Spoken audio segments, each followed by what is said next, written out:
అందరికీ నమస్కారం అండి. మనకి మదనపల్లి టౌన్లో నవంబర్ 2025 మంత్లో ఒక 3 కార్లు చోరీ అని చెప్పి సమాచారం వచ్చింది లాస్ట్ మంత్. దాని మేరకు ఒక కేసు కూడా రిజిస్టర్ చేసాము.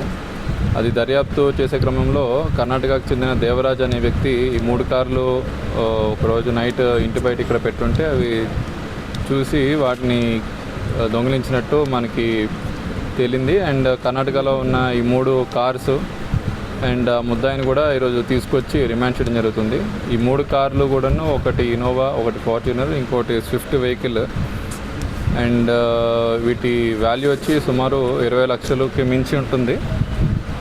వీటన్నిటిని కూడాను ఇతను ఒక చెడు వ్యసనాలకి వాటికి ఒక బానిసగా తయారయ్యి అప్పుల పాలయ్యి ఈ కార్స్ తీసుకెళ్ళి కర్ణాటకలో వివిధ వ్యక్తులకి అతని సొంత కార్ అని చెప్పి వాళ్ళకి కుదువ పెట్టడం జరిగింది. వాళ్ళ దగ్గర కొంత డబ్బులు తీసుకోవడం జరిగింది.